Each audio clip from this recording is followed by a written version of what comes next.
Good evening दोस्तों, मैं संदीप कुमार। मैंने आज आप सबके लिए लेकर के आया सर एक जबरदस्त एक मस्त टॉपिक कंडीशन। क्या देखो, सबसे पहली बात है ना सर कि आज की क्लास में हम बातें करने वाले हैं फिजिक्स का एक सबसे इंपॉर्टेंट चैप्टर जिसका नाम है मानव नेत्र तथा रंग बिरंग संसार, जिसमें हमको पढ़ने का है आँख के बारे में। ठीक है, जिसमें हमको पढ़ने का है प्रिज्म के बारे में। तो वो सब कुछ के ऊपर A to Z ऑब्जेक्टिव की हम चर्चा करने वाले हैं मेरे भाई। आज की क्लास में आपका ऑब्जेक्टिव का टेंशन खत्म होने वाला है, तो इस बात को आप श्योर हो जाइए। और मैं आपको बता देना चाहता हूं, इस क्लास को देखने के बाद आप जाकर के प्रीवियस ईयर क्वेश्चन बैंक बना लीजिएगा, मॉडल पेपर बना लीजिएगा, गाइड बना लीजिएगा, बुक से जाकर के ऑब्जेक्टिव बना लीजिएगा सर। एक भी क्वेश्चन आपसे नहीं छूटने वाला है, ये मेरा वादा है मेरे भाई। ठीक है सर, तो चलते हैं सर, क्लास को कर देते हैं शुरुआत। और क्लास शुरू करने से पहले बस हम इतना ही कहना चाहूंगा कि साइंस हो चाहे मैथ हो चाहे और भी कोई सब्जेक्ट हो, हमने सभी का चैप्टर वाइज ऑब्जेक्टिव और सब्जेक्टिव का क्लास ले रहे हैं। ठीक है सर, और थ्योरी का भी हम क्लास ले रहे हैं। ठीक है मेरे भाई, तो वो सभी का एक प्लेलिस्ट बना हुआ है। तो अगर आप साइंस में और सभी चैप्टर का ऑब्जेक्टिव देखना चाहते हैं, सब्जेक्टिव देखना चाहते हैं, तो इस वीडियो के डिस्क्रिप्शन में उसका प्लेलिस्ट का लिंक दिया हुआ है, वहां से जाना और सारे क्लासेस को कर देना धुआं धुआं। रिजल्ट ऑटोमेटिक ज्वालामुखी की तरह फटेगा मेरे भाई, और अब की बार 475 से भी पार चमकेगा मेरे भाई। ठीक है सर, चलते हैं सर, क्लास को कर देते हैं शुरू। आइएगा तनी देखो सर, हमारे क्लास में ना सर थोड़ा सा आपको भी चुलबुल चुलबुल टाइप करना पड़ेगा। ठीक है, मतलब शांति रूप से बैठना नहीं पड़ेगा। क्लास में बोरिंग फील होने नहीं देंगे रे भाई। हमारे क्लास में तोरा बोरिंग फील हो तो ऐसा हो नहीं सकता, इस संदीप कुमार ऐसा होने नहीं देंगे सर। ठीक है, हाँ।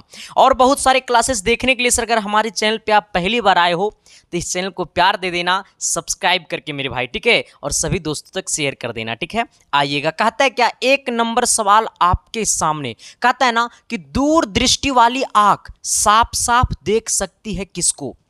यानी कहने का सेंस है, यहां से आप जरा समझिएगा कि कोई इंसान है। ठीक है मेरे भाई, कोई क्या है, इंसान है। जरा इसको इधर ही करते हैं। ठीक है, थोड़ा सा तुम फिक्र मत करना। आ जाओ, क्या कहता है कि दूरदृष्टि वाली आंख साफ साफ देख सकती है किसको। अब देखना, जिस इंसान को दूरदृष्टि दोष होगा। कौन दृष्टि दोष होगा? दूरदृष्टि दोष होगा। जिस इंसान को दूरदृष्टि दोष होगा तो वो इंसान दूर की वस्तु को साफ साफ देख पाता है। आ जाना, लेकिन निकट की वस्तु को नहीं देख पाता है। हमने क्या बोला है? जिस इंसान के आंख में दूरदृष्टि दोष है, हमने क्या बोला है? जिस इंसान के आंख में दूरदृष्टि दोष है तो वो इंसान दूर की वस्तु को देख पाएगा लेकिन नजदीक की वस्तु को नहीं देख पाएगा। हमने क्या बोला है? जिस इंसान के आंख में दूरदृष्टि दोष है तो वो इंसान दूर की वस्तु को देख पाएगा लेकिन नजदीक की वस्तु को देख नहीं पाएगा। तो दूरदृष्टि दोष वाला जो व्यक्ति होता है सर, दूरदृष्टि मतलब दूर की वस्तु को साफ साफ देख पाता है लेकिन निकट की वस्तु को नहीं देख पाता है। ठीक है, हमसे पूछा है दूरदृष्टि वाली आंख साफ साफ देख सकती है किसको। दूरदृष्टि वाली आंख साफ साफ देख सकती है किसको? तो दूर की वस्तुओं को साफ साफ देख सकती है लेकिन निकट की वस्तुओं को नहीं देख पाती है। ठीक है, कहता है बड़ी वस्तुओं को देख पाएगी, गलत बात। केवल छोटी वस्तुओं को देख पाएगी, गलत बात।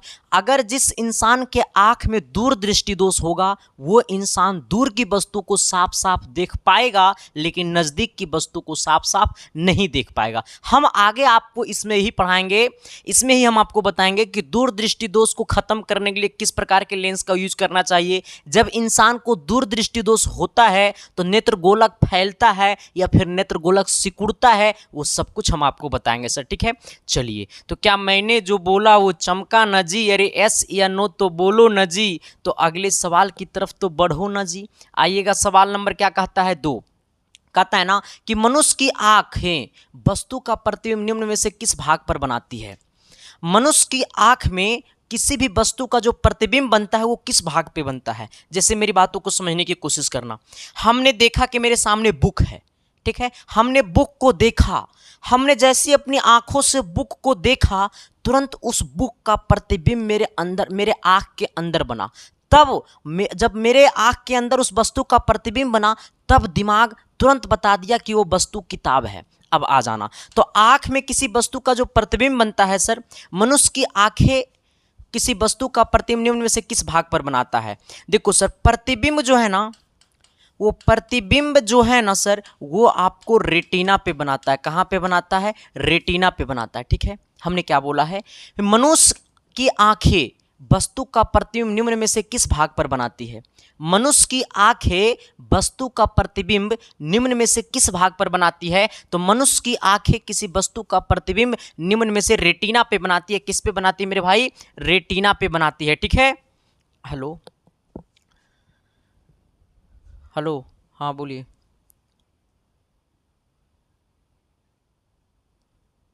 नहीं, यहाँ नहीं होता, वो ऑफलाइन होता है अब, ठीक है।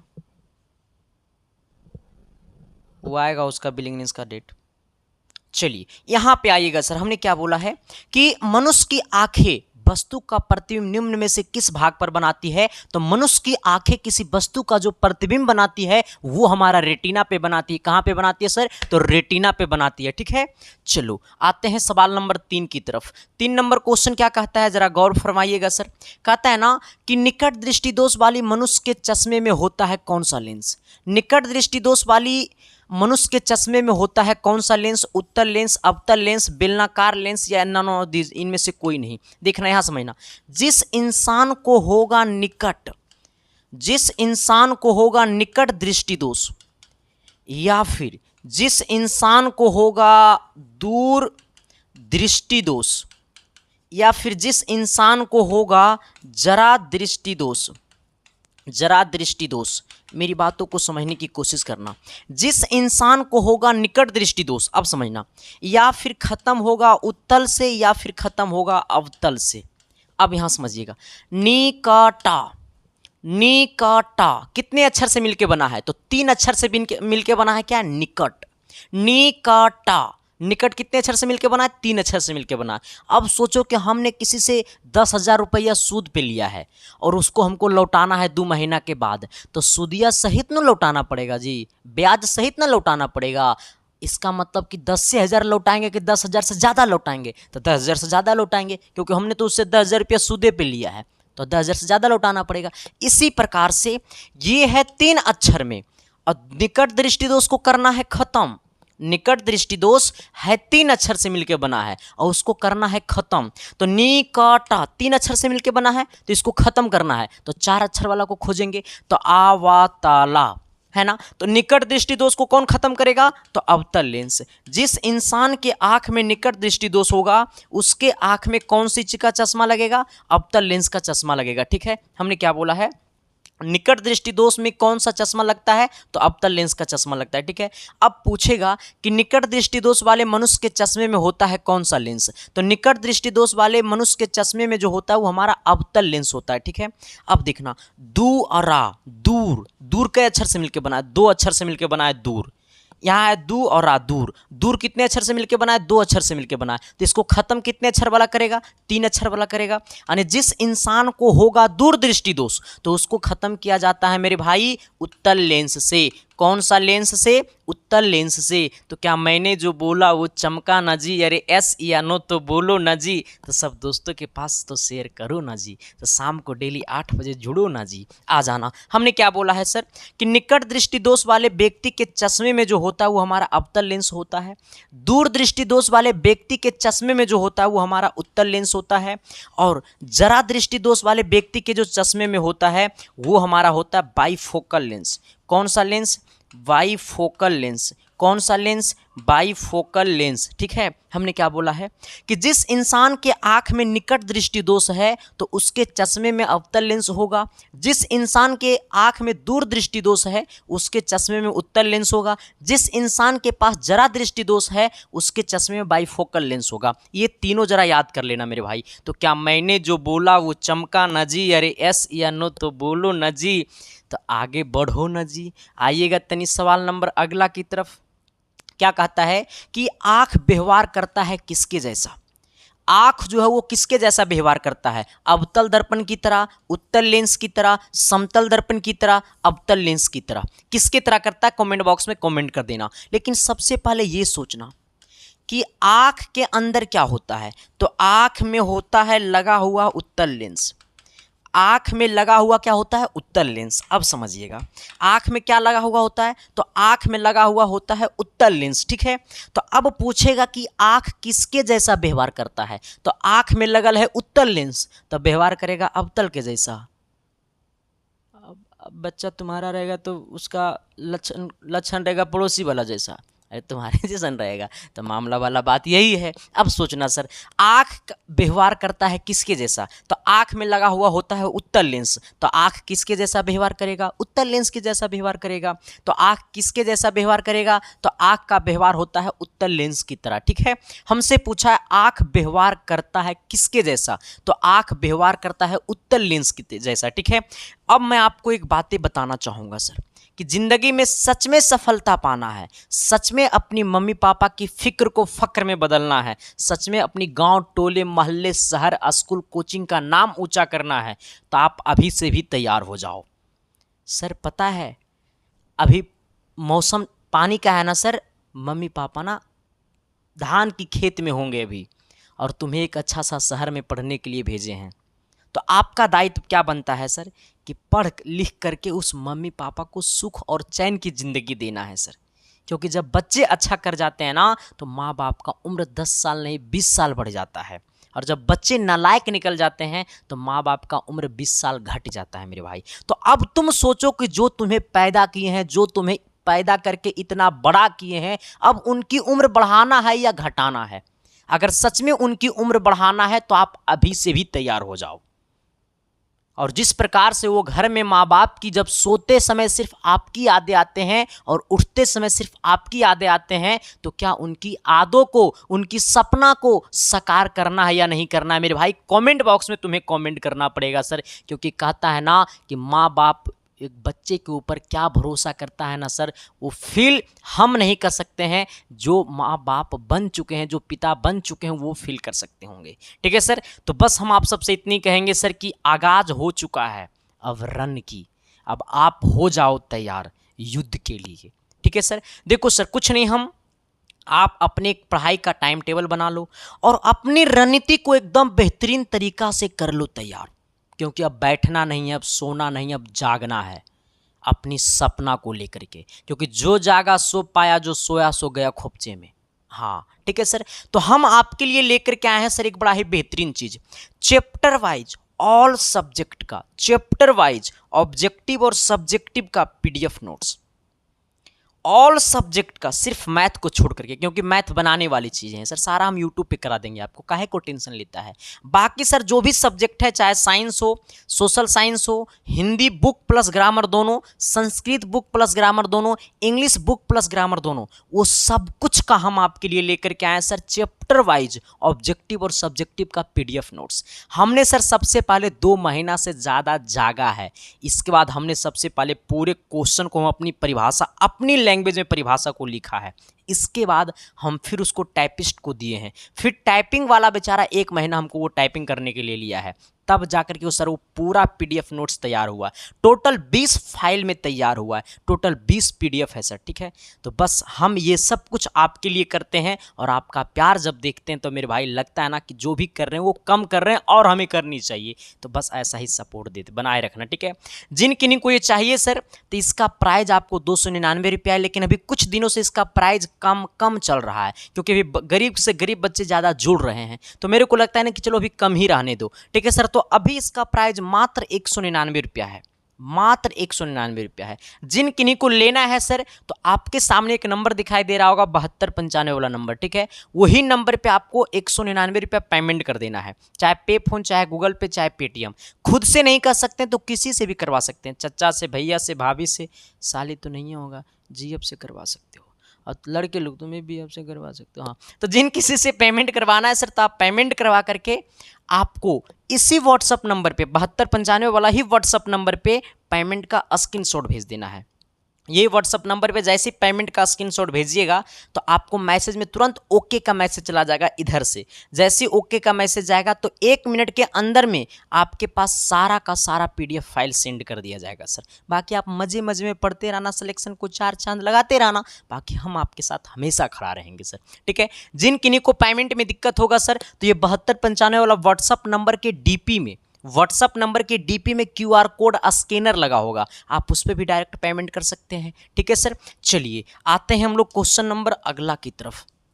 अच्छा, अगला क्या कहता है, सवाल नंबर 5। ये 5 नंबर क्या कहता है, तनी गौर कीजिएगा, वो भी शिद्दत से, प्यार से, मोहब्बत से। कहता है ना सर कि दीर्घ दृष्टि दोष के उपचार के लिए प्रयुक्त होता है कौन सा। देखो ये दीर्घ दृष्टि दोष, ये दीर्घ का मतलब हुआ है कि दूर दृष्टि दोष, ये दीर्घ का मतलब क्या हुआ सर कि दूर दृष्टि दोष, ठीक है। आ जाना यानी कहने का सेंस है कि दीर्घ दृष्टि दोष या फिर दूर दृष्टि दोष का उपचार, उपचार का मतलब निवारण, निवारण, ठीक है, निवकरवारण, निवारण कैसे किया जाता है, दीर्घ दृष्टि दोष का उपचार या फिर निवारण कैसे किया जा सकता है। तो दीर्घ दृष्टि दोष मतलब दूर दृष्टि दोष, तो दूर दृष्टि दोष को खत्म किससे किया जाता है वो आपको कमेंट करना पड़ेगा सर। दू और आ, दो अक्षर से, तो दो अक्षर वाला को खत्म कौन करेगा, 3 अक्षर वाला। तो दीर्घ दृष्टि दोष को खत्म क्या किया जाता है, किससे, तो उत्तल लेंस से खत्म किया जाता है। किससे किया जाता है मेरे भाई, उत्तल लेंस से। अवतल लेंस किस में काम करता है, तो अवतल लेंस काम करता है निकट दृष्टि दोष में। बाइफोकल लेंस किस में काम करता है, तो जरा दृष्टि दोष में, ठीक है। तो हमारा पूछा है दूर या फिर दीर्घ दृष्टि दोष, तो उत्तल लेंस होगा। चलिए आते हैं सवाल नंबर कितना, तो सवाल नंबर आते हैं 6 की तरफ। कहता है ना सर कि समान आंख के लिए रेटिना पर बनने वाला प्रतिबिंब कैसा होता है। किसी भी वस्तु का जो प्रतिबिंब बनता है वो रेटिना पे बनता है, तो कहता है समान आंख के लिए रेटिना पर बनने वाला प्रतिबिंब आभासी सीधा होता है। ये आभासी का मतलब होता है काल्पनिक, आभासी कोमा क्या होता है, आभासी और सीधा, वास्तविक और सीधा, वास्तविक और उल्टा, आभासी और उल्टा। सबसे पहले मेरी बातों को सुनना, समान आंख के लिए रेटिना पर बनने वाला प्रतिबिंब, सबसे पहले ये सोचो ना मेरे भाई कि आंख में कौन सा लेंस होता है, तो आंख में होता है उत्तल लेंस।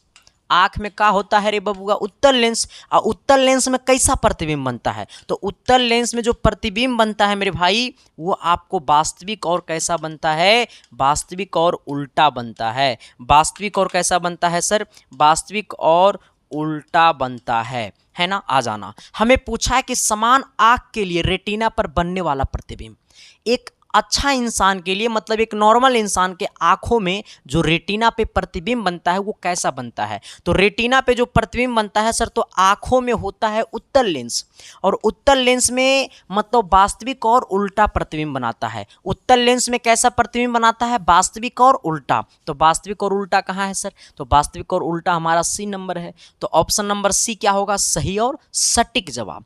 चलिए आते हैं सवाल नंबर 7 की तरफ। ये 7 नंबर क्वेश्चन क्या कहता है, तनी गौर कीजिएगा। कहता है श्वेत प्रकाश कितने रंगों के मेल से बना है। ये वाला श्वेत प्रकाश ये प्रिज्म होता है सर, प्रिज्म से यहां से एगो रेज आता है जिसको हम लोग कहते हैं श्वेत प्रकाश।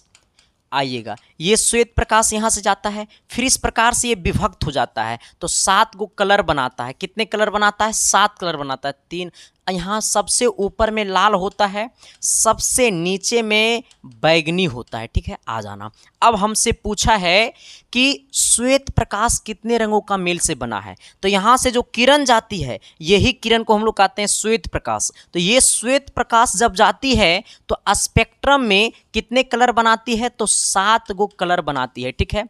तो हमसे पूछा है कि श्वेत प्रकाश कितने रंगों का मेल से बना है, तो ये श्वेत प्रकाश जो है सर वो 7 रंगों से मेल से बना है, ठीक है। आपसे पूछा है कि श्वेत प्रकाश कितने रंगों के मेल से बना है, तो श्वेत प्रकाश जो है वो हमारा 7 रंगों के मेल से बना है, यानी कहने का सेंस है कि ऑप्शन नंबर हमारा क्या होगा, तो सी हो जाएगा सर। तो क्या मैंने जो बोला वो चमका ना जी, अरे एस या नो तो बोलो ना जी। तो सवाल नंबर अगली की तरफ तो बढ़ो ना जी। आइएगा सर, सवाल नंबर कितना, 8। कहता है स्पष्ट देखने की न्यूनतम दूरी क्या है। किसी वस्तु को स्पष्ट रूप से हमको देखना है तो वो वस्तु को कितनी दूर पे रखेंगे कि वो वस्तु हमें दिखाई देगा। आए मामला फिट। हाँ देखो सर, कहता है क्या कि स्पष्ट देखने की न्यूनतम दूरी क्या है, स्पष्ट देखने की न्यूनतम दूरी। जब किसी वस्तु को हमको देखना है सर, तो ये वस्तु कम से कम आंख से 25 सेंटीमीटर की दूरी होनी चाहिए। न्यूनतम दूरी आंख से जब 25 सेंटीमीटर पे कम से कम की दूरी पे होगा तभी वो वस्तु दिखाई देगा। ठीक है सर। तो हमसे पूछा न्यूनतम दूरी, जब आपसे न्यूनतम दूरी पूछेगा तो 25 सेंटीमीटर, और अगर आपसे पूछेगा अधिकतम दूरी, अधिकतम दूरी आपसे पूछेगा स्पष्ट देखने के लिए अधिकतम दूरी, अगर न्यूनतम दूरी पूछेगा तो 25 सेंटीमीटर और अधिकतम दूरी पूछेगा सर तो अधिकतम में आंसर होगा अनंत। ठीक है, इस बात को याद कर लेना। स्पष्ट देखने की न्यूनतम दूरी 25 सेंटीमीटर, स्पष्ट देखने की अधिकतम दूरी अनंत, स्पष्ट देखने की न्यूनतम दूरी 25 सेंटीमीटर, स्पष्ट देखने की अधिकतम दूरी अनंत, स्पष्ट देखने की न्यूनतम दूरी 25 सेंटीमीटर, स्पष्ट देखने की अधिकतम दूरी अनंत। हमसे पूछा न्यूनतम दूरी कितना हो जाएगा 25 सेंटीमीटर। चलिए आते हैं सवाल नंबर कितना, तो सवाल नंबर 9 की तरफ। ये 9 नंबर क्या कहता है जी, कि निकट दृष्टि दोष वाला व्यक्ति निकट दृष्टि दोष वाले व्यक्ति सभी चीज़ों को ठीक से देख पाता है, देख सकता है, किसी भी चीज़ को अच्छी तरह नहीं देख सकता है, दूर की चीज़ों को अच्छी तरह देख सकता है, समीप की वस्तुओं को अच्छी तरह देख सकता है। वो क्या काम है इसका, इसका काम क्या है, हमको यही पूछा। देखो सर, जब इंसान को निकट दृष्टि दोष हो जाता है, जब इंसान को निकट दृष्टि दोष हो जाता है तो ऐसे केस में ये क्या करता है, जब इंसान को निकट दृष्टि दोष होगा तो ऐसे केस में निकट की वस्तु साफ साफ देख पाती है, लेकिन दूर की वस्तु दिखाई नहीं देती है। हमने क्या बोला है कि जिस इंसान को होगा निकट दृष्टि दोष, जो इंसान को दूर की वस्तु दिखाई नहीं दे रहा है, वैसे केस में समझ जाना कि उसको हो गया है निकट दृष्टि दोष। और निकट दृष्टि दोष का मतलब होता है कि निकट की वस्तु साफ साफ देख पाती है लेकिन दूर की वस्तु दिखाई नहीं देती है। हमसे पूछा कि निकट दृष्टि दोष वाले व्यक्ति का कौन सा सही होगा, सभी चीज़ों को ठीक से देख पाता है, नहीं सर। जिस इंसान को निकट दृष्टि दोष होगा तो वो निकट की वस्तु को देख पाता है लेकिन दूर की वस्तु को नहीं देख पाता है। तो ये बोला है कि सभी चीज़ों को ठीक ठीक देख सकता है, गलत बात। सभी चीज़ों को अच्छी तरह नहीं देख सकता है, गलत बात। निकट दृष्टि दोष वाले व्यक्ति ऐसा नहीं है कि ना तो निकट की वस्तु दिखाई देगा ना तो दूर की वस्तु दिखाई, ऐसा भी नहीं है। निकट दृष्टि दोष वाले व्यक्ति को चश्मे में, जिस इंसान को निकट दृष्टि दोष हो जाता है वो इंसान निकट की वस्तु को देख सकता है लेकिन दूर की वस्तु को नहीं देख सकता, इसलिए ऑप्शन नंबर बी भी गलत हो गया। दूर की चीज़ों को अच्छी तरह देख सकता है, गलत बात। निकट दृष्टि दोष वाले व्यक्ति निकट की वस्तु को देख सकता है, दूर की वस्तु को नहीं, समीप की वस्तुओं को अच्छी तरह देख सकता है। नहीं, ऑप्शन नंबर क्या हो जाएगा, डी हो जाएगा। समीप मतलब पास की वस्तु को अच्छी तरह देख सकता है निकट दृष्टि दोष वाले व्यक्ति, और दूर की वस्तु को अच्छी तरह नहीं देख सकता है। ठीक है, यानी हमारा ऑप्शन नंबर क्या हो गया, डी हो गया सर। अब बताओ सर कि कौन इतनी अच्छी तरीका से आपको सोल्यूशन कर देता है। दुनिया तो सिर्फ ABC में लगे हुए हैं जी, कि एक का बी, दो का सी, तीन का डी, ऐसे बुकों में मारल रहता है। जाके मार लो ना बुके में। तेरी आंखों में मेरा चेहरा दिखता है। चलो आते हैं सवाल नंबर कितना, 10 की तरफ। क्या कहता है 10 नंबर जी, कहता है ना कि दीर्घ दृष्टि दोष वाला व्यक्ति का क्या काम है सर। ये दीर्घ दृष्टि दोष वाले व्यक्ति यानी जिस इंसान को दूर दृष्टि दोष होगा, दूर कहिए चाहे फिर आप दीर्घ कहिए, दीर्घ दृष्टि दोष, दीर्घ दृष्टि दोष, जिस इंसान को दीर्घ दृष्टि दोष होगा सर वो उसका क्या काम है। जिस इंसान को दीर्घ दृष्टि दोष होगा वो इंसान दूर की वस्तु को साफ साफ देख पाता है लेकिन नज़दीक की वस्तु को साफ साफ नहीं देख पाता है। हमने क्या बोला है, जिस इंसान को दीर्घ दृष्टि दोष होगा वो इंसान दूर की वस्तु को साफ साफ देख पाता है लेकिन नज़दीक की वस्तु को साफ साफ नहीं देख पाता है। हमसे बोला है दूर की वस्तु को अच्छी तरह देख सकता है, सही बात। जिस इंसान को दूर दृष्टि दोष होगा वो इंसान दूर की वस्तु को साफ साफ देख पाता है यानी कि दूर की वस्तु को अच्छी तरह देख सकता है। समीप की वस्तु को अच्छी तरह देख सकता है, गलत बात। दूर दृष्टि दोष वाले या फिर दीर्घ दृष्टि दोष वाले, दोनों एक ही नाम है। दीर्घ दृष्टि दोष वाले दूर की वस्तु को साफ साफ देख पाता है लेकिन नजदीक की वस्तु को नहीं देख पाता है। सभी वस्तुओं को अच्छी तरह देख सकता है तो आप बकलोल वाला बात है, किसी भी वस्तु को अच्छी तरह नहीं देख सकता है तो हो गया जरा दृष्टि दोष का काम, यानी हमारा ऑप्शन नंबर ए हो जाएगा। चलिए आते हैं सवाल नंबर 11 की तरफ। कहता है प्रकाश के किस वर्ण के लिए तरंगदैर्घ्य अधिकतम होता है? प्रकाश का कौन सा वर्ण है जिसका तरंगदैर्घ्य अधिकतम होगा? बैगनी का, हरा का, लाल का, पीला का, नीला का, माने हरा, लाल, पीला, किसका? है हिम्मत तो लगा दो जोर, देखते हैं जीतता है बाजी कौन। आ जाना सर, हमसे क्या पूछा है? तरंगदैर्घ्य अधिकतम, ऐसे समझना। ये प्रिज्म है ना? प्रिज्म दिखाई दे रहा ना रे? प्रिज्म में है, हाँ ये प्रिज्म है सर। यहाँ से हमारा श्वेत प्रकाश जाती है। कौन सी प्रकाश जाती है? ये श्वेत प्रकाश जाती है। श्वेत प्रकाश जाने के बाद यहाँ से इस प्रकार से विभक्त हो जाती है, ठीक है।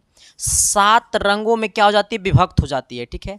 आ जाना। सबसे ऊपर वाला जो रंग होता है वो लाल होता है, सबसे नीचे वाला जो रंग होता है वो हमारा बैगनी होता है।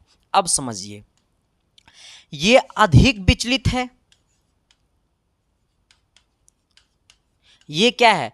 विचलित अधिक है, मतलब ये इसको जाना चाहिए था ऐसे, लेकिन सबसे अधिक नीचे विचलित कौन है? मतलब सबसे ज़्यादा विचलन कौन किया? तो बैगनी। ये कम विचलित है,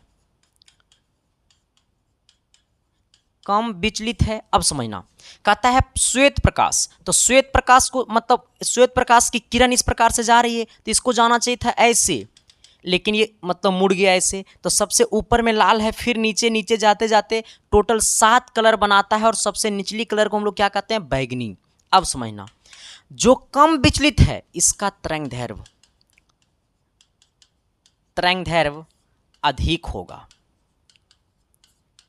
अधिक होगा, ठीक है। हमने क्या बोला है? जो कम विचलित है उसका तरंगदैर्घ्य अधिक होगा। तो हमसे पूछा है कि प्रकाश के किस वर्ण के लिए तरंगदैर्घ्य अधिकतम होता है? तो सबसे अधिकतम जो होता है वो तरंगदैर्घ्य किसका होता है? लाल का होता है, क्योंकि लाल सबसे कम विचलित है। अब पूछेगा कि प्रकाश के किस वर्ण के लिए तरंगदैर्घ्य कम होता है, मतलब सबसे कम होता है। प्रकाश का कौन सा कलर है, कौन सा रंग है जिसका तरंगदैर्घ्य सबसे कम है? तो वो बैगनी है, ठीक है। बैगनी का तरंगदैर्घ्य सबसे कम होगा, लाल का तरंगदैर्घ्य सबसे ज्यादा होगा। हमसे पूछा अधिकतम, तो अधिकतम किसका होगा? लाल का होगा, ठीक है। चलिए आते हैं सवाल नंबर 11 की तरफ। सर 11 नंबर का कहत है जी, कहता है ना कि प्रिज्म से गुजरने वाले सूरज के प्रकाश की किरणें विभिन्न रंगों में टूट जाती है, क्योंकि प्रिज्म से जब यहां से जाती है सर, ये प्रिज्म से ये श्वेत प्रकाश जाती है तो जाने के बाद यहाँ पे 7 कलर में विभक्त हो जाती है। ये 7 कलर में विभक्त हो जाती है, तो क्यों विभक्त हो जाती है हमको इसी में जानना है, ठीक है सर। इसी को हमको क्या करना है? जानना है।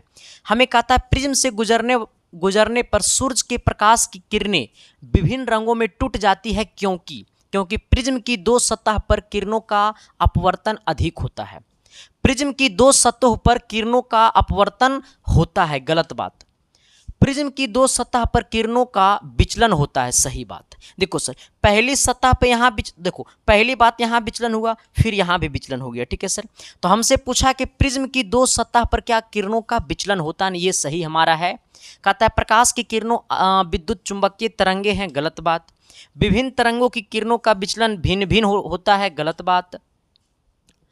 विभिन्न रंगों की किरणों की विचलन भिन्न भिन्न होता है, भिन्न भिन्न तो होता है, लेकिन हमसे पूछा कि प्रिज्म से गुजरने पर सूरज के प्रकाश की किरणें विभिन्न रंगों में टूट जाती है, क्यों? विभिन्न रंगों में इसलिए टूट जाती है क्योंकि प्रिज्म के 2 सतहों पे क्या होता है? विचलन होता है। पहले यहाँ पे विचलन हुआ, दूसरी यहाँ पे विचलन हुआ, ठीक है। पहले यहाँ पे, फिर दूसरी यहाँ पे, ठीक है। चलो आते हैं सवाल नंबर कितना? 13 की तरफ। हो सकता है 13 में हो जाए फेरा, लेकिन जब संदीप कुमार जिंदा है तो टेंशन का है को रे, इनाम बरकरार रहना चाहिए। रिजल्ट का मतलब है इसके साइंस क्लासेस, हाँ, क्योंकि जब तक तोड़ेगा नहीं तब तक छोड़ेगा नहीं। बिहार वाले लोग हैं, समस्याओं से डरना नहीं लड़ना सीखा है। आ जाना सर। अच्छा एक बात और बता देना चाहता हूँ आप सभी को, जिन किन्हों को ये पूरा का पीडीएफ चाहिए, ठीक है सर, तो ये पीडीएफ आपको मिलता है टेलीग्राम पे, ठीक है। आप अपने मोबाइल के टेलीग्राम में चले जाइएगा, ठीक है सर, और टेलीग्राम में जाकर के सर्च कीजिएगा संदीप कुमार ऑफिशियल। जैसे ही टेलीग्राम में इतना सर्च कीजिएगा संदीप कुमार ऑफिशियल, तो मेरा टेलीग्राम आईडी खुल जाएगा। वो आईडी ज्वाइन करना जिसमें लगभग 15,000 लोग ज्वाइन है, ठीक है सर, वो मेरा ऑफिशियल आईडी है। उसमें आपको ये सारा पीडीएफ मिल जाएगा मेरे भाई, ठीक है। बाकी टेंशन नहीं लेने को है, बस टेंशन तो इतने हैं सर कि किसी भी प्रकार से आपकी बात टॉपर की लिस्ट में नाम आनी चाहिए, बस एक ही चीज़ का टेंशन है मेरे भाई, बाकी मुझे कोई चीज़ का टेंशन नहीं है, ठीक है। आ जाना, लेकिन जिनके दिल में दर्द है, तकलीफ है, छोड़ के चली गई या चला गया, तो मेरा इंस्टाग्राम आईडी को ज्वाइन कर लेना। मेरा इंस्टाग्राम आईडी है संदीप-1842, इसे जाकर के फॉलो कर लेना। नहीं करोगे ना रे तो रात के सपना में आएंगे, तुम्हारे सिस्टम को ख़राब कर देंगे। चलो सर, आते हैं हम लोग सवाल की दुनिया में। ज़्यादा बातें ना करेंगे क्योंकि आज बहुत हम सीरियस मूड में हैं, क्योंकि मुझे पढ़ाना है सर, ठीक है। कहता है नेत्र के उस गुण को जो भिन्न भिन्न दूरी पर स्थित वस्तुओं को फोकस करने मदद करता है, कहा जाता है क्या। हमसे क्या बोला है कि नेत्र के उस गुण को जो भिन्न भिन्न दूरी पर स्थित वस्तुओं को फोकस करने में मदद करता है, उसे क्या कहा जाता है। देखो सर, ऐसे समझना, जब हम लोग जैसे ये नज़दीक, हमारा ये आँख से ये हाथ नज़दीक है, जब हम इस वस्तु को देखेंगे ना तो समंजन क्षमता मोटा हो जाएगा, और जब दूर की वस्तु को देखेंगे तो समंजन क्षमता जो है वो पतला हो जाएगा। तो भिन्न भिन्न दूरी पर किसी वस्तु को अगर हम देखते हैं तो फोकस दूरी बढ़ता और घटता है। जैसे हम इसको देखें, तभी हमारा फोकस यहाँ पे है, फिर हम तुरंत, मेरे आगे एलईडी लगा हुआ, फिर हमने एलईडी को देखा तो फिर फोकस दूरी मेरा बढ़ गया। अब समझना, तो फोकस दूरी बढ़ना, फोकस दूरी घटना, तो इसमें कौन योगदान देता है, जिसको हम लोग कहते हैं समंजन क्षमता। समंजन क्षमता मतलब है सर कि किसी भी वस्तु की, मतलब आँख से हम किसी वस्तु को देख रहे हैं, दूर की वस्तु फिर पास की वस्तु, तो ऐसे कि इसमें फोकस दूरी का बढ़ना और घटना, शरीरी मसल्स का फैलना और सिकुड़ना, ये समंजन क्षमता की काम है। तो हमारा इसका सटीक और सही आंसर क्या होगा, समंजन क्षमता। हमसे कहता है नेत्र के उस गुण को जो भिन्न भिन्न दूरी पर स्थित वस्तुओं को फोकस करने में मदद करता है, कहा जाता है क्या, तो समंजन क्षमता कहा जाता है, ठीक है सर। चलो एक बार सर सभी कोई अपने कमेंट बॉक्स में कमेंट करके बता देना कि ये क्लास आपको कैसा लग रहा है। सच में सर ये क्लास आपको अच्छा लग रहा है ना, तो कमेंट बॉक्स में कमेंट करना तो बनता है सर। अगर सच में ये क्लास आपको अच्छा नहीं लग रहा है तो भी कमेंट करना बनता है, क्योंकि ये संदीप कुमार हर किसी की बातें को सुनता है, ना कि सिर्फ हम अपनी बातों को सुनते हैं सर, क्योंकि हमें आप सब ने खड़ा किया सर। और इस परिवार को बहुत जल्द 1 लाख का परिवार करना है सर, मात्र 3 से 4 दिनों का कसर है, फिर ये परिवार आपको 1 लाख से एभव का परिवार कर देना है, क्योंकि ये परिवार है सर, आप सब इस परिवार का सदस्य हैं और हम सब मिलकर के इस परिवार को चलाते हैं सर। तो इस परिवार को जितना आगे तक ले जाना है उसमें आपको इतना बड़ा योगदान होगा, और वो सारी योगदान आप सबके ऊपर, सारे श्रेय आप सबके ऊपर जाएगा, ठीक है सर। चलो आते हैं सर सवाल नंबर अगला की तरफ। कहता है श्वेत प्रकाश एक प्रिज्म से होकर गुजारता है, तो वर्ण का सबसे कम विचलित होता है कौन सा रंग। श्वेत प्रकाश जो है सर, यहाँ से समझना, ये श्वेत प्रकाश है, ये श्वेत प्रकाश एक प्रिज्म से होकर के क्या करता है, गुजरता है। तो यहाँ पे सबसे ऊपर में जो रंग होता है सर, सबसे ऊपर में जो रंग होता है वो क्या होता है, लाल होता है। और ये लाल रंग जो है वो सबसे कम विचलित रंग है, और सबसे अधिक विचलित रंग जो है वो क्या है, बैगनी है, ठीक है। हमसे पूछा कि श्वेत प्रकाश एक प्रिज्म से होकर गुजारता है, तो वर्ण सबसे कम विचलित होता है हुआ है कौन, तो वो लाल रंग है जो सबसे कम विचलित होता है, और बैगनी रंग सबसे अधिक विचलित होता है, ठीक है। चलो आते हैं सवाल नंबर अगला की तरफ सर। अगला क्या कहता है, 15 नंबर, कि श्वेत प्रकाश अवयवी रंगों में टूटने की क्रिया को क्या कहते हैं। श्वेत प्रकाश अवयवी रंगों में टूटने की क्रिया को क्या कहते हैं, टूटना कहते हैं, अपवर्तन कहते हैं, परावर्तन कहते हैं, वर्ण विक्षेपण कहते हैं। देखो सर, श्वेत प्रकाश अवयवी रंगों में टूटने की क्रिया को क्या कहते हैं सर। देखो सर, ऐसे समझना, ये श्वेत प्रकाश, यहाँ से श्वेत प्रकाश जा रही है, ये श्वेत प्रकाश जा रही है, हमारा क्या है, प्रिज्म है, और प्रिज्म से निकलने के बाद यहाँ से ये श्वेत प्रकाश टूट गया, और श्वेत प्रकाश टूटने के बाद ये 7 रंगों में विभक्त हो गया। जहाँ पे 7 रंगों में विभक्त होता है उसको हम लोग कहते हैं, पूरी प्रक्रिया को कहते हैं वर्ण विक्षेपण। श्वेत प्रकाश को 7 रंगों में विभक्त होने की क्रिया को हम लोग क्या कहते हैं, वर्ण विक्षेपण, ठीक है। हमसे पूछा कि श्वेत प्रकाश का अवयवी रंगों में टूटने की क्रिया को क्या कहते हैं। श्वेत प्रकाश का अवयवी रंगों में टूटने की क्रिया को क्या कहते हैं? तो श्वेत प्रकाश का अवयवी रंगों में टूटने की क्रिया को वर्ण विक्षेपण कहते हैं। हम लोग क्या कहते हैं सर? वर्ण विक्षेपण कहते हैं। क्या कहते हैं? वर्ण विक्षेपण कहते हैं। ठीक है, जो कि ऑप्शन नंबर आपका डी होगा। चलिए आते हैं सवाल नंबर कितना 15 की तरफ। ये 15 नंबर सवाल क्या कहता है जी?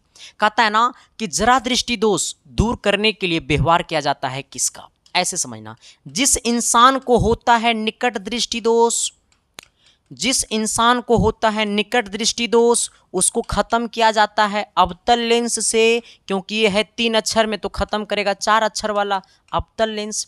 जिस इंसान को होता है दूर या फिर इसी को हम लोग कहते हैं दीर्घ दृष्टि दोष, जिस इंसान को होता है दूर दृष्टि दोष या फिर दीर्घ दृष्टि दोष उसको खत्म किया जाता है उत्तल लेंस से। किससे खत्म किया जाता है? उत्तल लेंस से। और जिस इंसान को होता है जरा दृष्टि दोष, जिस इंसान को होता है जरा दृष्टि दोष उसको खत्म किया जाता है बाईफोकल लेंस। कौन सा लेंस? बाईफोकल लेंस, या फिर इसी को हम लोग कहते हैं द्विफोक्सी, द्विफोक्सी लेंस। कौन सी लेंस? द्विफोक्सी लेंस। ठीक है, हमने क्या बोला है कि जरा दृष्टि दोष दूर करने के लिए व्यवहार किया जाता है किसका? जरा दृष्टि दोष दूर करने के लिए व्यवहार किया जाता है किसका? तो जरा दृष्टि दोष को दूर करने के लिए व्यवहार किया जाता है बाईफोकल लेंस या फिर द्विफोक्सी लेंस। क्योंकि ये जो बाईफोकल लेंस है सर, ये 2 लेंसों से मिलकर बना है। ये बाईफोकल लेंस जो है वो 2 लेंसों से मिलकर के बना है, जिसका ऊपरी भाग होता है अवतल लेंस, जिसका निचला भाग होता है उत्तल लेंस। तो यही बाईफोकल लेंस को हम लोग दूसरा नाम से जानते हैं, जिसको हम लोग कहते हैं द्विफोक्सी लेंस। ठीक है, हमने क्या बोला है कि जरा दृष्टि दोष दूर करने के लिए व्यवहार किया जाता है किसका? तो ये हमारा बाईफोकल लेंस भी होगा और ये हमारा द्विफोक्सी भी होगा, यानी ए और बी दोनों हो जाएगा, यानी ऑप्शन नंबर डी होगा। ठीक है, चलिए आते हैं सवाल नंबर कितना 17 की तरफ। कहता है ना कि आंखें के गोली के सामने बीच वाली पारदर्शी तह को क्या कहते हैं? कहता है क्या कि आंखें के गोली के सामने बीच वाली पारदर्शी तह को क्या कहते हैं? आंख के गोली है और ये आंख के गोली के सामने बीच वाली तह को क्या कहते हैं? तो कोर्निया कहते हैं। बीच वाली तह को क्या कहते हैं? तो कोर्निया कहते हैं। तो कभी भी आपसे पूछेगा कि आपके आंख के सामने जो गोलियां, ये आंख का जो गोलियां हैं इसके सामने जो तह होता है उस तह को क्या कहते हैं? तो उस तह को हम लोग कोर्निया कहते हैं। मेरे भाई, मेरे दोस्त, मेरे साथी, इस बात को आपको समझ में आनी चाहिए। ठीक है सर, तो ये क्या होगा? हमारा कोर्निया होगा, जो कि ऑप्शन नंबर आपको ए में रहेगा। अब तनी देखते हैं भाई रिजल्ट का मतलब 18 नंबर क्योंकि ये नाम नहीं सर, आपने इसे ब्रांड बना दिया। और ये टी शर्ट सबको मिलेगा सर। ठीक है, जैसे 1 लाख का परिवार होगा सर, तो इस टी शर्ट को सभी के पास जाएगा सर। हम एक टेस्ट लेंगे, वो टेस्ट लेने के बाद जो टेस्ट में अच्छा करेगा उनके घर तक हम ये पार्सल करवाएंगे ये टी शर्ट को। ठीक है, आ जाना। नेत्रगोलक के लंबा हो जाने का कारण क्या है? नेत्रगोलक के लंबा हो जाने का कारण क्या है? देखो सर, जब नेत्रगोलक, ऐसे समझना, नेत्रगोलक का क्या होना? लंबा होना। जब नेत्रगोलक लंबा होता है तो ऐसे केस में उस आंख में होता है निकट दृष्टि दोष। निकट दृष्टि दोष। अब समझना, नेत्रगोलक का लंबा होना निकट दृष्टि दोष कहलाना। नेत्र गोलक का मोटा होना कहलाता है दूर दृष्टि दोष। ठीक है, आ जाना। अगर सर नेत्रगोलक का लंबा होना निकट दृष्टि दोष, नेत्रगोलक का मोटा होना दूर दृष्टि दोष। ठीक है, हमसे क्या पूछा है कि नेत्रगोलक के लंबा हो जाने का कारण क्या होता है? निकट दृष्टि दोष। नेत्रगोलक का लंबा हो जाने का कारण क्या होता है? निकट दृष्टि दोष, यानी ऑप्शन नंबर आपका ए होगा। ठीक है, आइएगा सवाल नंबर 19 की तरफ। क्या कहता है जी? कहता है ना कि मानव नेत्र के सबसे भीतरी भाग को क्या कहते हैं? मानव नेत्र के सबसे भीतरी भाग को क्या कहते हैं? मानव नेत्र के सबसे भीतरी भाग, भीतरी भाग को हम लोग क्या कहते हैं पता है? रेटिना। और इसी को हम लोग कहते हैं सर दृष्टिपटल। दृष्टिपटल क्या कहते हैं? दृष्टिपटल। कहता है मानव नेत्र के सबसे भीतरी भाग को क्या कहते हैं? तो रेटिना भी कहते हैं और दृष्टिपटल भी कहते हैं। ए और बी दोनों हो जाएगा। हमने क्या बोला है कि मानव नेत्र के सबसे भीतरी भाग को क्या कहते हैं, तो रेटिना भी कहते हैं और दृष्टि पटल भी कहते हैं, यानी ए और बी क्या हो जाएगा, दोनों हो जाएगा। चलिए आते हैं सवाल नंबर कितना 20 की तरफ, कि बचपन का प्यार मेरा भूल नहीं जाना रे, और जैसा मेरा प्यार है जान तुझे किया हूँ, आओ ना जरा तुम आना। कहता है वर्णपट कितने प्रकार के होते हैं, वर्णपट जो है सर वो कितने प्रकार के होते हैं, यहाँ से समझना। यही सब सवाल तो पूछता है मेरे भाई आपका एग्जाम में, ठीक है। ये वर्णपट, वर्णपट कितने प्रकार का होता है, तो वर्णपट जो होता है वो दो प्रकार का होता है। पहला होता है सर ये शुद्ध वर्णपट, क्या होता है, शुद्ध वर्णपट, ठीक है, शुद्ध वर्णपट आ जाना। दूसरा होता है मेरे भाई अशुद्ध वर्णपट, अशुद्ध वर्णपट, ठीक है, आ जाना। हमने क्या बोला है कि वर्णपट कितने प्रकार के होते हैं, तो वर्णपट जो होता है वो दो प्रकार का होता है। पहला होता है शुद्ध वर्णपट, दूसरा होता है अशुद्ध वर्णपट। हमने क्या बोला है कि वर्णपट कितने प्रकार के होते हैं, तो वर्णपट जो होता है सर वो दो प्रकार का होता है। पहला होता है शुद्ध वर्णपट, दूसरा होता है अशुद्ध वर्णपट, ठीक है, यानी हमारा ऑप्शन नंबर ए हो जाएगा। अगला आते हैं सवाल नंबर कितना, तो सवाल नंबर हमारा हो जाएगा 21 की तरफ। क्या कहता है कि मानव नेत्र जिस भाग पर किसी वस्तु का प्रतिबिंब बनाता है वह क्या है। मानव नेत्र जो है सर वो जिस भाग पर किसी वस्तु का प्रतिबिंब बनाता है तो वो हमारा रेटिना है, ठीक है। मानव नेत्र में आंख में जिस भाग पर किसी वस्तु का प्रतिबिंब बनाता है वो हमारा रेटिना है, लेकिन रेटिना गायब है ऑप्शन ए से। तो रेटिना न है तो मार देना घपसना दृष्टि पटल। हाँ रे बबुआ हाँ। कहेगा सर कि मानव नेत्र के जिस भाग पर किसी वस्तु का प्रतिबिंब बनाता हुआ है तो रेटिना है, रेटिना नहीं रहे तो दृष्टि पटल मारेंगे। चलिए आते हैं 22 नंबर क्वेश्चन की तरफ। सर क्या कहता है कि चंद्रमा पर खड़े अंतरिक्ष यात्री को आकाश प्रतीत होता है कैसा। चंद्रमा पर खड़े अंतरिक्ष यात्री को आकाश प्रतीत होता है कैसा। तो चंद्रमा पर खड़ा है अंतरिक्ष तो यात्री को कैसा प्रतीत होगा, तो काला। कैसा होगा सर, काला। कैसा होगा, काला, यानी ऑप्शन नंबर क्या होगा, डी होगा। चलिए आते हैं सवाल नंबर 23 की तरफ। 23 नंबर क्या कहता है कि इंद्रधनुष का बनना किस परिघटना पर आधारित है। इंद्रधनुष का बनना किस परिघटना पर आधारित है, प्रकाश का परावर्तन पे है, या प्रकाश का अपवर्तन पे है, या प्रकाश का वर्ण विक्षेपण पे है, या इनमें से कोई नहीं। हमसे बोला इंद्रधनुष का बनना, जैसे बोलेगा इंद्रधनुष का बनना तो प्रकाश का वर्ण विक्षेपण। हमसे पूछा है कि इंद्रधनुष का बनना किस परिघटना पर आधारित है, तो इंद्रधनुष का बनना प्रकाश का वर्ण विक्षेपण पर आधारित है, जो कि ऑप्शन नंबर आपका सी में है। अगला आते हैं 24 नंबर की तरफ। क्या कहता है 24 नंबर सवाल कि अभिनेत्र लेंस की फोकस दूरी, अभिनेत्र लेंस की फोकस दूरी में परिवर्तन किया जाता है किसके द्वारा। अभिनेत्र लेंस की फोकस दूरी में परिवर्तन किया जाता है किसके द्वारा, तो पुतली के द्वारा, या फिर दृष्टिपटल के द्वारा, या पछांबी के द्वारा, या फिर परितारिका के द्वारा, किसके द्वारा। हमसे पूछा है कि अभिनेत्र लेंस की फोकस दूरी, अभिनेत्र लेंस की फोकस दूरी में परिवर्तन किया जाता है। अभिनेत्र लेंस की फोकस दूरी में परिवर्तन किया जाता है किसके द्वारा, तो हमारा पछांबी द्वारा। किसके द्वारा, पछांबी द्वारा किया जाता है, यानी ऑप्शन नंबर सी होगा। अगला आते हैं 25 नंबर सवाल। का कहत है जी, तनी गौर करिहा, तनी ये बताइए क्लास कैसन लागत है, अच्छा तो लागत है ना। चलो सर देखो, सबसे पहली बात है ना सर, आप सबने बहुत प्यार दिया मेरे भाई, बस ऐसा ही प्यार बनाए रखना। और एसके साइंस क्लासेस की पूरी टीम आपके लिए हमेशा मेहनत करता और हमेशा मेहनत करेगा भी। तो बस सर मैं तो इमोशनली अटैच होता हूँ आप सबसे, और मुझे सर किसी चीज़ की मुझे मोह माया नहीं है। अगर मैं चाहता सर तो आपसे हम पेड कोर्स में जोड़ करके हम आपसे पैसे कमा सकते थे, लेकिन मेरा ऐसा कोई मकसद नहीं था, क्योंकि मेरा मोटिव रहता है सर कि हम सब गरीब फैमिली से बिलोंग करते हैं, हम लोग मध्य फैमिली से बिलोंग करते हैं। तो सर ऐसे चीज़ों को थोड़ा सा ध्यान रखते हुए हमको पढ़ाई करना है, क्योंकि सर मम्मी पापा का एक बड़ा जिम्मेदार मतलब इंसान होते हैं बच्चे। तो बेटे तो जैसे ही पैदा लेते हैं तो मम्मी पापा खुश हो जाते हैं कि अब मेरा बेटा पैदा हुआ है। क्यों, क्योंकि मेरे घर को उन्नति करेगा। लेकिन आजकल बेटा और बेटियां में कोई फ़र्क नहीं है, सबको ही पढ़िए मेरे भाई, मेरे दोस्त, मेरे साथी, ठीक है। चलिए कहता है क्या सर कि हमको यही बार बार आ जाता है, कहता है स्पेक्ट्रम प्राप्त करने के लिए, क्या प्राप्त करने के लिए, स्पेक्ट्रम प्राप्त करने के लिए किसका उपयोग किया जाता है। स्पेक्ट्रम प्राप्त करने के लिए किसका उपयोग किया जाता है? कांच की, सिल्ली का, अवतल दर्पण का, उत्तल लेंस का, प्रिज्म का। देखो सर, स्पेक्ट्रम किसको कहते हैं पहले ये समझना। ये प्रिज्म है, ये श्वेत प्रकाश है, ठीक है। यहाँ पे जो 7 को कलर बनाता है ना सर, ये जो 7 कलर जहाँ बनाता है ना, इसी को हम लोग कहते हैं स्पेक्ट्रम।